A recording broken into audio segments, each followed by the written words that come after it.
Hello students, स्वागत है आप लोगों का आज के इस वीडियो में। आज के इस वीडियो में हम बात करेंगे क्लास 11th का एनसीईआरटी प्रश्नावली 1.1 का हल के बारे में। पिछले वीडियो में मैंने प्रश्नावली 1.1 से पहले का जितना भी ज़रूरी बातें थी मैंने बता दिया था। इस वीडियो को देखने के पहले आप लोग पहले उस वीडियो को देख लीजिएगा, जो लोग नहीं देखे होंगे, तब जाके इसको देखिएगा तो आपको ज़्यादा समझ में आएगा। चलिए देखिए, ये प्रश्नावली 1.1 का हम लोगों का पहला सवाल ये दिया हुआ है। क्या कह रहा है इसमें? निम्नलिखित में कौन समुच्चय है? अपने उत्तर का औचित्य बताइए। पिछले वीडियो में मैंने ये बताया था कि सुपरिभाषित वस्तुओं के संग्रह को समुच्चय कहते हैं। मतलब कि वैसा संग्रह जिसके वस्तु अपने आप में परिभाषित हो, यानी ये पता चल जाए कि ये वस्तु किस समूह का होना चाहिए। और इसमें मैंने और उसमें डिटेल से बताया था कि जिस समुच्चय को, जिस संग्रह को पहचानने के लिए हमको ज्यादा मेहनत करने की जरूरत पड़े, ज्यादा दिमाग लगाने की जरूरत पड़े, वो समुच्चय नहीं होता है। जैसे पहले देखिए, जे से प्रारंभ होने वाले वर्ष के सभी महीनों का संग्रह। जे से प्रारंभ होने वाले सभी महीनों का संग्रह, ये क्लियर है कि एक साल में 12 महीने होते हैं और इस 12 महीने में जे से प्रारंभ होने वाले जो प्रारंभ होने वाले महीना जो होता है वो आसानी से हम बता सकते हैं। जैसे जे फॉर जनवरी, उसके बाद फिर जाइए तो आपका जे से जून हो जाएगा, जुलाई हो जाएगा। तो इससे पता चला कि ये हम आसानी से बता सकते हैं, इसलिए ये हमारा क्या है, ये समुच्चय है। ठीक है। दूसरा बोला है भारत के 10 सबसे अधिक प्रतिभाशाली लेखकों का संग्रह। अब देखिए यहाँ 10 तो ठीक है, लेखक भी ठीक है कि 10 लेखक के बारे में अगर बोले तो हम बता सकते हैं, लेकिन सबसे अधिक प्रतिभाशाली, तो सबसे अधिक प्रतिभाशाली इसका कोई मापदंड नहीं होता है, इसलिए ये आपका समुच्चय नहीं होगा और ये आपका समुच्चय हो जाएगा। ठीक है। तीसरा देखिए, विश्व के सर्वश्रेष्ठ 11 बल्लेबाजों का संग्रह। फिर यहां एक शब्द आया सर्वश्रेष्ठ। तो सर्वश्रेष्ठ से क्लियर हो गया कि ये समुच्चय नहीं हो सकता है, लेकिन क्योंकि कौन बल्लेबाज कितना सर्वश्रेष्ठ है यह बता पाना संभव नहीं है, इसलिए ये समुच्चय नहीं है। आपकी कक्षा के सभी बालकों का संग्रह। तो पता है कि आपकी कक्षा में कुल कितने बॉयज होंगे, कितने बालक होंगे, आप आसानी से गिन करके काउंट करके बता सकते हैं, इसलिए आपका क्या है, ये समुच्चय है। आगे 100 से कम सभी प्राकृतिक संख्याओं का संग्रह, ये भी क्लियर है, डिफाइंड है। 1 से लेकर के 99 तक 100 से कम प्राकृतिक संख्या बोला है। प्राकृतिक संख्या 1 से शुरू होता है और यहाँ 100 से कम बोला है, 99 तक जाएगा, क्लियर है, इसलिए भी क्या आपका समुच्चय है। अब बोला लेखक प्रेमचंद द्वारा लिखित उपन्यासों का संग्रह। यहाँ आ जाइए, यहाँ सबसे अधिक प्रतिभाशाली बोला था, यहाँ जो हमारा था वो प्रतिभा था, इसका मापदंड नहीं होता है, लेकिन यहाँ बोला लेखक प्रेमचंद द्वारा लिखित उपन्यासों का संग्रह। लेखक प्रेमचंद जितना उपन्यास लिखे होंगे इसका कोई एक डाटा तो होगा ना, एक आंकड़ा होगा, उसके तहत ये बताया जा सकता है कि उन्होंने कितने उपन्यास लिखा है, इसलिए यह क्या है, ये आपका समुच्चय है। यहाँ देखिए, ये 7 नंबर है आपका सभी समपूर्णांकों का संग्रह। तो समपूर्णांक भी यहाँ समुच्चय है, क्योंकि आप बता सकते हैं 2, 4, 6, 8, 10 अनंत तक जाएंगे, ये अपरिमित समुच्चय होगा, लेकिन समुच्चय होगा क्योंकि हम पूर्णांक देख करके हम ये बता सकते हैं कि वो सम है या विषम है, इसलिए ये भी समुच्चय होगा। और इधर हमारा 8 नंबर है इस अध्याय में आने वाले प्रश्नों का संग्रह। पता है कि जो चैप्टर हम पढ़ रहे हैं, इस चैप्टर में हम देखेंगे कि आगे 5 सवाल है, 6 सवाल है, कितना इसमें प्रश्न है। तो इस अध्याय में आने वाले प्रश्नों का संग्रह, ये भी समुच्चय को दर्शाता है और ये भी समुच्चय है। विश्व के सबसे अधिक खतरनाक जानवरों का समुच्चय। ये देखिए, खतरनाक, कौन जानवर कितना खतरनाक है इसका कोई मापदंड नहीं होता है, इसलिए ये भी जो है आपका समुच्चय नहीं है। चलिए अब देखिए, 2 नंबर सवाल है हमारा कि मान लीजिए कि ए बराबर दिया हुआ है 1, 2, 3, 4, 5, 6, मतलब कि एक समुच्चय ए दिया हुआ है और बोल रहा है कि रिक्त स्थानों में उपयुक्त प्रतीक एलिमेंट अथवा नॉट एलिमेंट। और पिछले वीडियो में मैंने बताया था कि समुच्च को महिला कोष्ठक के अंदर अलग अलग कॉमा दे दे करके उसके अवयवों को लिखा जाता है, ठीक है। और जो वस्तु, जो अंक, जो अक्षर किसी समुच्च का अवयव होता है या सदस्य होता है, तो उसके बदले हम लोग प्रतीक, ये वाला चिन्ह, इसको एलिमेंट या बिलोंग्स टू बोलते हैं, लिखा जाता है। और जो अंक या वस्तु उसके अवयव नहीं होते, उस समुच्च का हिस्सा नहीं होते हैं, उसके सदस्य नहीं होते हैं, तो हम लोग नॉट एलिमेंट का प्रयोग करते हैं। अब यहाँ ये आपके पास 1 2 3 4 5 6 सवाल है। दूसरा नंबर में जो दिया हुआ है कि भरना है हमको, इसमें क्या भरना है, तो ये प्रतीक, ये जो चिन्ह है एलिमेंट और नॉट एलिमेंट को, उसको हमको भरना है। अब यहाँ 5 है, 5 डॉट डॉट ए, यहाँ पर क्या होगा, एलिमेंट भरा जाएगा या नहीं भरा जाएगा, तो हम इसमें देखेंगे। अगर इस समुच्च में 5 होगा तो हम इसमें एलिमेंट भरेंगे, और अगर इसमें नहीं होगा तो हम एलिमेंट नहीं भरेंगे। दिखाई दिया कि यहाँ 5 है, तो 5 इज एन एलिमेंट ऑफ ए हो जाता है, तो इसलिए इसमें हम लोग ये वाला चिन्ह भर देंगे। 8, इसमें 8 नहीं है, तो हम लोग ये चिन्ह देकर क्या करेंगे, काट देंगे। आसानी से आप लोग समझ गए। 0, इसमें 0 है कहीं, नहीं है, तो इसमें भी हम लोग नॉट एलिमेंट भर देंगे। 4, इसमें 4 है, तो यहाँ हम लोग एलिमेंट भरेंगे। 2, इसमें 2 है, इसमें हम लोग एलिमेंट भरेंगे। 10, इसमें है 10 नहीं है, इसलिए हमारा नॉट एलिमेंट हो जाएगा। और इसको हम लोग पढ़ने का तरीका भी मैंने बताया था, इसको बोलेंगे 5 इज एन एलिमेंट ऑफ ए, या फिर 5 बिलोंग्स टू ए, या फिर 5 ए का सदस्य है, या 5 ए में है। और ये 10 अगर नहीं है इसमें, तो बोलेंगे 10 इज नॉट एलिमेंट ऑफ ए। 10 या इसको क्या बोलेंगे, 10 ए का अवयव नहीं है, ठीक है, 10 ए में नहीं है। इस तरह से आप समझ गए हैं, ठीक है। अब ये तीसरा नंबर सवाल हमारा है, निम्नलिखित समुच्च को रोस्टर रूप में लिखिए। मैंने बताया था कि समुच्च को 2 तरह से लिखा जाता है। एक आपका रोस्टर रूप हो जाएगा, जिसको सूचीबद्ध रूप भी बोला जाता है, और एक आपका होता है समुच्च निर्माण विधि या गुण प्रकटीकरण विधि, जिसमें ये पहले से लिखा हुआ है समुच्च निर्माण में। हमको इसको करना क्या है, रोस्टर में लिख देना है। चलिए अब आप यहाँ ध्यान दीजिएगा। अगर समुच्च ए बराबर दिया है एक सच दैट एक्स, एक पूर्णांक है, और ये कैसा पूर्णांक है, तो ये क्या है, -3 से बड़ा और 7 से छोटा है। तो इसको हम कैसे लिखेंगे, तो इसको हमको लिखना किसमें है, रोस्टर रूप में लिखना है। तो हम यहाँ लिख देंगे, इसलिए a इज इक्वल टू, -3 से बड़ा है तो हम -3 नहीं लेंगे, तो जस्ट इसके आगे जाएंगे, तो क्या होगा, -2 -1 0 1 2 3 4 5 6 तक जाएंगे। कहां तक है, 6 तक। ये पूर्णांक है ना, और इसके बीच में हमको लिख देना है, क्योंकि यहाँ देखिए -3 से बड़ा बोला है और 7 से छोटा बोला है, तो -3 से बड़ा, ये सब पूर्णांक में माइनस भी आता है, प्लस भी आता है और 0 भी आता है। b क्या है आपका, b is equal to x such that x संख्या 6 से कम एक प्राकृत संख्या है। b एक सच दैट एक्स संख्या 6 से कम एक प्राकृत संख्या है। तो इसको हम कैसे लिखेंगे, तो b इज इक्वल टू 6 से कम प्राकृत संख्या। प्राकृत संख्या शुरू कहां से होता है, 1 से, और क्या बोला है, 6 से कम, 1 से 5 तक ले लेंगे। 1 2 3 4 5 6 नहीं लिखेंगे, क्योंकि 6 से कम बोला है, तो 5 तक ही रहेगा। ये आसानी से आपका हो गया। सी नंबर देखिएगा, बोला है कि c इज इक्वल टू एक 3 नंबर, एक सब्जेक्ट एक्स, 2 अंकों की एक ऐसी प्राकृत संख्या जिसके अंकों का योगफल 8 है।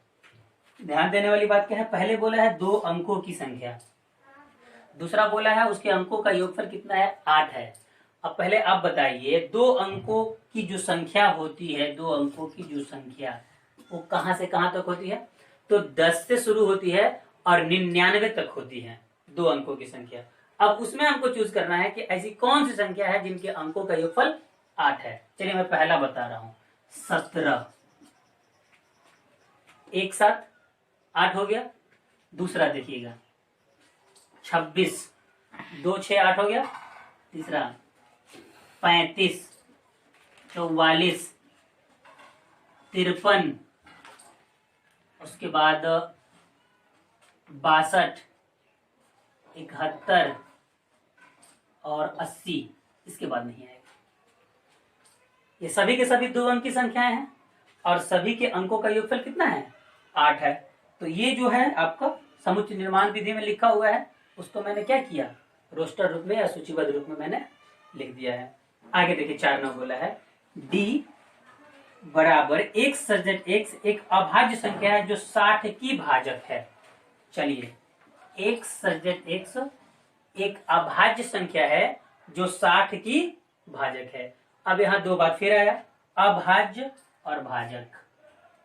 अभाज्य संख्या किसे कहते हैं, वह संख्या जिसमें स्वयं के अतिरिक्त किसी अन्य संख्या से भाग न लग सके, एक और स्वयं के अतिरिक्त किसी अन्य संख्या से भाग न लगे, अभाज्य कहलाता है।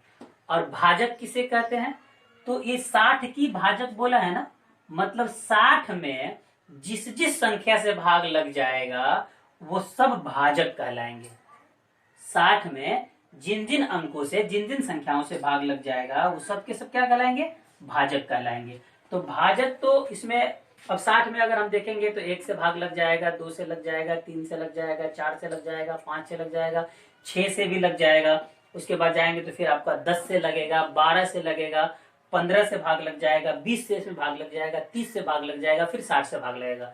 इतने चीजों से इसमें भाग लगता है। जैसे मैं यहाँ इसको लिख के एक बार मैं बताता हूँ। इसमें आपका 1 से भाग लग जाएगा 60 में, 2 से भी लगेगा, 3 से भी लगेगा, 4 से भी लगेगा, 5 से 6 से लग जाएगा। उसके बाद फिर आपका 10 से लगेगा, 12 से लगेगा, 15 से लगेगा, 20 से भाग लगेगा, इसमें आपका 30 से भाग लगेगा। इतने अंकों से 60 में भाग लग जाएगा। अब लेकिन इसमें हमको चूज क्या करना है, अभाज्य संख्या। तो अभाज्य संख्या कौन कौन है इसमें, 2 है, 3 है, 5 है। और कोई है अभाज्य इसमें, नहीं है। एक अभाज्य नहीं होता है, समझे। और अभाज्य 2, 3 और 5 है। तो इसका आंसर क्या हो जाएगा, डी इक्वल टू क्या लिखेंगे हम लोग, 2, 3 और 5। ये अभाज्य भी है और 60 की भाजक भी है। अब चलिए आगे दिया हुआ 5 नंबर में कि ट्रिगोनोमेट्री शब्द के सभी अक्षरों का समुच्चय।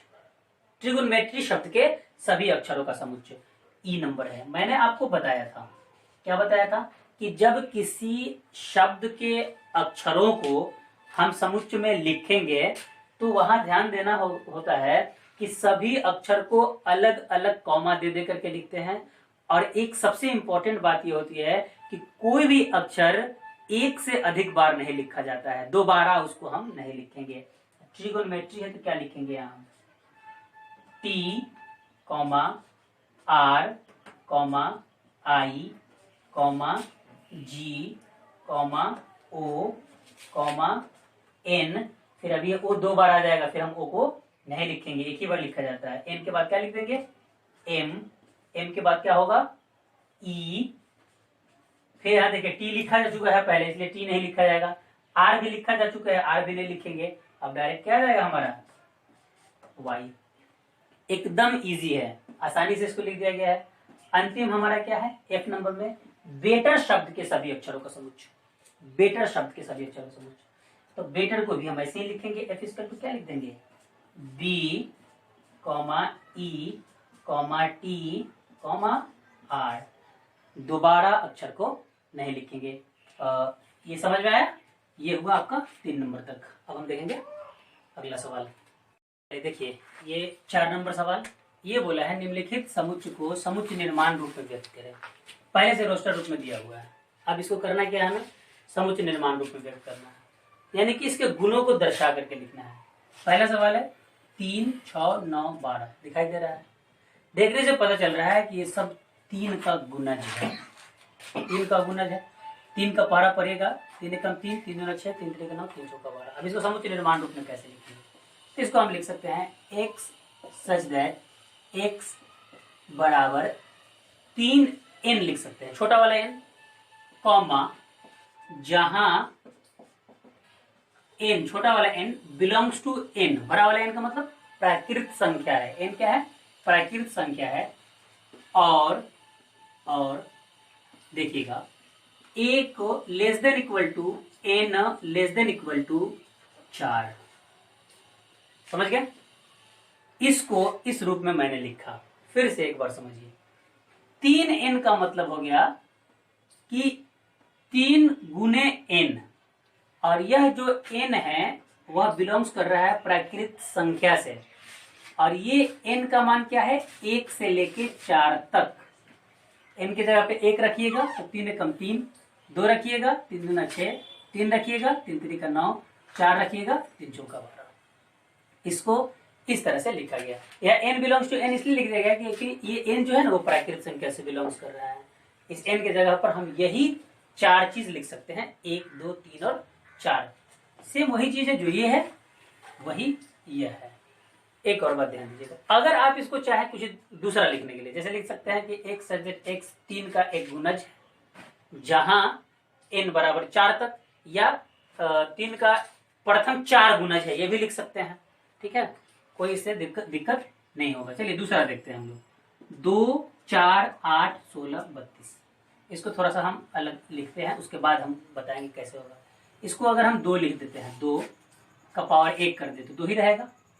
4 को हम लिख देते हैं 2 का पावर 2, 8 को हम लिख देते हैं 2 का पावर 3, 16 को हम लिख दे 2 के पावर 4, और 32 को हम लिख दे 2 के पावर 5। कोई परेशानी नहीं है। यही चीज ये भी है, लेकिन अभी भी यह समुच्चय निर्माण रूप में नहीं लिखा गया। तो इसको हम कैसे लिखेंगे, देखिए हम इसको लिखेंगे x सच दैट x बराबर 2 के पावर n कर दे रहे हैं, 2 के पावर n। सेम चीज है, 1 2 3 4 5।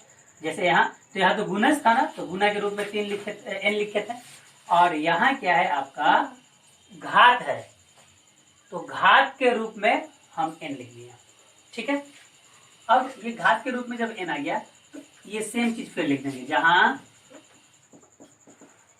n बिलोंग्स टू n, और अब यहाँ तो कहाँ तक था जी, 5 तक था ना, ये वाला चीज बढ़ जाएगा आपका 1 less than equal to n less than equal to 5 तक चला गया, कोई दिक्कत नहीं है। आगे तीसरा नंबर सवाल। तीसरा नंबर हमारा जो सवाल है इसी तरह से है, वहां 2 के पावर का, यहाँ 5 के पावर है। देखिए 5 है तो इसको हम लिख देंगे 5 के पावर 1, 25 है तो इसको लिख देंगे हम 5 का स्क्वायर, 125 है तो इसको लिख देंगे हम 5 के पावर 3, और 625 है तो इसको हम लिख देंगे 5 के पावर 4। अब आसानी से आप इसको लिख सकते हैं। यहाँ जाइए, क्या लिखेगा, x such that x is equal to, यहाँ सब जगह 2 था ना, यहाँ सब जगह क्या है 5 है, तो यहाँ 5 का पावर क्या है जी n लिख देंगे, जहां n बिलोंग्स टू n, और 1 less than equal to n less than equal to कहाँ तक, 4 तक ना, क्योंकि यहाँ 4 तक है। क्लियर, कोई दिक्कत नहीं है। अब देखिए 2 4 6 डॉट डॉट डॉट करके छोड़ा हुआ है, आप समझ रहे हैं। 2 4 6 और डॉट डॉट का मतलब क्या होगा, आप इसके आगे आसानी से लिख सकते हैं 8 10 12 14 16 लास्ट तक चले जा सकते हैं। इससे पता चला ये क्या है, तो कंप्लीटली ये सम संख्या को दर्शाता है। तो इसमें तो आसानी से हम लिख सकते हैं कि x सच दैट x एक सम संख्या है, कोई दिक्कत ही नहीं है। यहाँ पर x सच दैट x एक सम संख्या है, और ये हो गया आपका। अगला देखिए यहाँ 1 4 9 ऐसे कर कहाँ तक है, 100 तक है। अब देखिए थोड़ा सा ध्यान देना है, यहाँ 1 इसको ले देंगे, 4 है तो उसको क्या लिखेंगे हम लोग 2 का स्क्वायर, 1 है तो इसको 1 का स्क्वायर लिखा जा सकता है। अब यहाँ देखिए 9 है तो इसको हम लिख सकते हैं 3 का स्क्वायर। इसके आगे अगर 16 आएगा, देखने से तो यही लग रहा है कि सभी वर्ग लिखा गया है, 1 का स्क्वायर 4, फिर 4 है फिर 9 है, मतलब 16 ही होना चाहिए। इस रूप में देखने के बाद पता चल रहा है क्या 4 का स्क्वायर हो सकता है। ऐसे ही डॉट डॉट करके लास्ट कहाँ तक दिया है जी, 10 का स्क्वायर दिया है। अब अभी भी ये लिखा नहीं गया समुच्चय निर्माण में, अब इसके आगे इसको हम लिखेंगे समुच्चय निर्माण में लिखाएगा कैसे। तो देखिए यहाँ पर, यहाँ मैंने इसको लिखा, इसको लिखा, इसको लिखा। यहाँ देखिए ये दोनों को खास कर देखिए, यहाँ पावर में n है, यहाँ तो नीचे वाला हमारा प्राकृत संख्या दिखाई दे रहा है, और ऊपर वाला सब कांस्टेंट है 2 है। तो इसको अगर हम इस प्रकार लिख दें कि x such that x is equal to n square, n square मतलब वहां हमारा पावर का मान बदलते जाता है, यहाँ 1 होता 2 होता 3 होता 4 होता, यहाँ 1 से 5 तक होता। लेकिन यहाँ क्या होगा, नीचे n के जगह पर आएगा 1 2 3 4, और स्क्वायर तो कांस्टेंट है तो ऊपर ऐसे ही रह जाएगा। और इसको क्या लिखते हैं, जहां n बिलोंग्स टू n, और और ये कहाँ तक जाएगा जी, ये कहाँ तक जाएगा, 10 तक दिया है ना, 1 से 100 तक है, मतलब 10 तक का वर्ग है।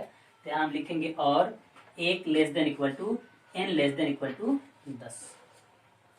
क्लियर, ये समझ में आया। तो ये आपका दिया था, आपका रोस्टर रूप में दिया था, इसको मैंने लिखा समुच्चय निर्माण रूप में। अब देखेंगे अगला सवाल।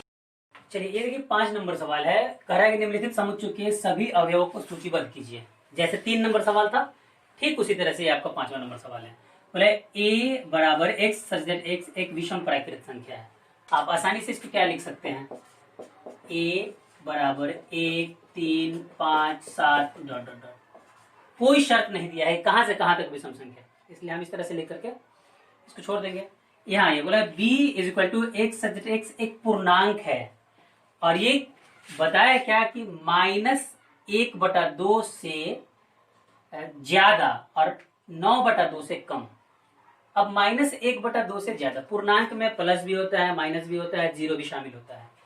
1/2 पूर्णांक नहीं होता है, 9/2 पूर्णांक नहीं है, वो पूर्ण अंकों के रूप में होता है, भले उसमें माइनस या प्लस लगा रहता है। -1/2 है। अब इससे ज्यादा क्या आएगा, -1/2 से ज्यादा आपका आ जाएगा क्या चीज, अगर यहां से बढ़ेंगे तो हम लोग 0 आएगा ना, 0 1 2 3 और 4, इससे ज्यादा नहीं आएगा। 9/2 का मतलब 4.5 होता है ना जी, तो 4.5 से कम ही ना रहेगा, 4 तक रहेगा। कहां तक, 4 तक।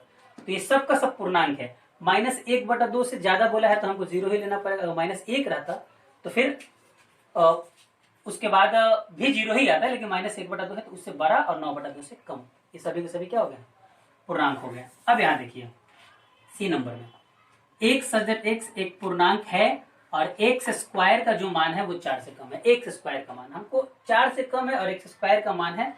अब देखिएगा पूर्णांक कौन कौन सा अगर हम लेते हैं, अगर 0 ले लें, यहां देखिए 0 ले लें तो स्क्वायर करेंगे 4 से कम आएगा। 1 ले लेंगे स्क्वायर करेंगे तो 1 ही आएगा ना, ये भी 4 से कम है। 2 ले लेंगे तो आपका कितना हो जाएगा, 4 हो जाएगा। और यहां सिर्फ कम नहीं बोला है, 4 से कम या उसके बराबर बोला है, 4 से कम या उसके बराबर, मतलब ये 4 भी शामिल होगा। हम इसको नहीं देखेंगे, हम x के मान को देखेंगे। 0 रखे हैं हम तब ना 0 आया है, हम 1 रखे हैं तब ना 1 आया है, 2 रखे हैं तब ना 4 आया है, ये वर्ग है। तो हमारा जो x का मान होगा, जो x के बारे में बोला है, तो पूर्णांक क्या होगा, 0 1 2 होगा, 0 1 2 होगा। लेकिन थोड़ा सा और देखिए, अगर -1 का स्क्वायर करेंगे, -1 का स्क्वायर करेंगे फिर भी तो 1 ही आएगा ना, -2 का स्क्वायर करेंगे फिर भी तो 4 ही आएगा ना। इस तरह से जब पूर्णांक की बात हो गया तो ये हमारा कहां से कहां आ जाएगा, -2 -1 0 1 और 2। है बात समझ में। -2 का स्क्वायर करेंगे 4 आएगा, -1 का स्क्वायर करेंगे 1 आएगा जो कि 4 से कम है, 0 का स्क्वायर करेंगे 0 4 से कम है, 1 का स्क्वायर करेंगे 1 और 2 का स्क्वायर करेंगे 4। तो इसका हमारा आंसर ये हो जाएगा। अब आइए डी नंबर बोला है, एक सच दैट एक्स लोयल शब्द का एक अक्षर है। किसका, लोयल शब्द का। तो ये तो आसानी से आप लिख सकते हैं, LOYA। फिर एल को हम नहीं लिखेंगे क्योंकि एल दोबारा नहीं लिखा जाएगा। 5 number E is equal to x such that x वर्ष का एक ऐसा महीना, वर्ष का एक ऐसा महीना जिसमें 31 दिन नहीं होते हैं। पता है आप लोगों को, आप आसानी से इसको लिख सकते हैं। जनवरी में तो 31 दिन होता है, उसको नहीं लिखेंगे। फरवरी, फिर मार्च में 31 दिन होता है, उसको नहीं लिखेंगे। अप्रैल, मई में 31 होता है, नहीं लिखेंगे। जून, जुलाई में 31 होता है, उसको नहीं लिखेंगे। अगस्त में 31 होता है, उसको नहीं लिखेंगे। सितंबर, अक्टूबर में 31 होता है, उसको नहीं लिखेंगे। क्या लिख देंगे यहाँ, नवंबर। हो गया वैसा महीना जिसमें 31 दिन नहीं होते। ये नहीं बोला है कि 30 होता है, 29 होता है या 28 होता है, 31 दिन नहीं होते हैं, तो 31 वाले को हटा देंगे, बाकी सबको महिला कोष्टक के अंदर कॉमा दे करके लिख दिया गया। अंतिम है इसका 5वां का, F इक्वल टू एक सब्जेक्ट एक्स अंग्रेजी वर्णमाला का व्यंजन जो के से पहले आता है। पता है आप लोगों को ना व्यंजन क्या होता है, तो इसको क्या लिखेंगे, F। अब के से पहले का व्यंजन, एबीसीडी तो पता है, तो ए तो व्यंजन नहीं है तो हम ए नहीं लिखेंगे, क्या लिखेंगे? बी सी डी, फिर ई नहीं लिखेंगे क्योंकि वो भी व्यंजन नहीं है, वो स्वर है। B C D F G H, I नहीं लिखेंगे क्योंकि वो स्वर है। जे, आगे जेड तक है लेकिन बोला क्या है? के से पहले, इसलिए हम यहीं रुक जाएंगे और आसानी से हमारा ये 5 नंबर सवाल भी हो गया। चलिए ये आपका अंतिम सवाल है 6 नंबर। इसमें लिखा है कि बाईं ओर रोस्टर रूप में लिखित और दाईं ओर समुच्चय निर्माण रूप में वर्णित समुच्चयों का सही मिलान कीजिए। मतलब इधर से इधर मिलान करना है हम लोगों को। क्या देखें, लिखा है 1 2 3 6, ठीक है। अब 1 2 3 6 का मिलान कैसे करेंगे? पहला पढ़ लेते हैं। x x एक अभाज्य संख्या है और 6 की भाजक है। इससे तो नहीं मिलेगा क्योंकि 6 इसमें हमारा अभाज्य नहीं बल्कि भाज्य है। x संख्या 10 से कम एक विषम संख्या है, इससे भी ये नहीं मिलेगा क्योंकि इसमें सम है। x एक प्राकृत संख्या है और 6 की भाजक है, ये होगा। ये 1 2 3 6 सब प्राकृत संख्या है और सभी से 6 में भाग लग जाएगा, इसलिए पहला का मिलान किससे करेंगे हम? सी से। दूसरा बोला है 2 3, तो 2 3 क्या है? अभाज्य संख्या है दोनों, और दोनों ही 6 की भाजक है, मतलब कि 2 से भी 6 में भाग लग जाएगा और 3 से भी 6 में भाग लग जाएगा। तो दूसरा का मिलान ए से कर देंगे। ये तो सीधे समझ में आ रहा है। MATHEICS मैथमेटिक्स शब्द का एक अक्षर है, ठीक है। अब बचा क्या? 1 3 5 7 9, सभी के सभी विषम संख्या, और इधर भी एक बचा है 10, सॉरी ये वाला 10 से कम विषम संख्या, तो चौथा का बी से मिलान कर देंगे। इस तरह से आप लोगों का प्रश्नावली 1.1 आज खत्म हुआ और मुझे उम्मीद है कि आप लोगों को ये सारा सवाल समझ में आया होगा, अच्छी तरीके से समझ में आया होगा। अगर कोई डाउट रह जाता है तो आप हमसे कमेंट सेक्शन में पूछ सकते हैं, ठीक है। तब तक के लिए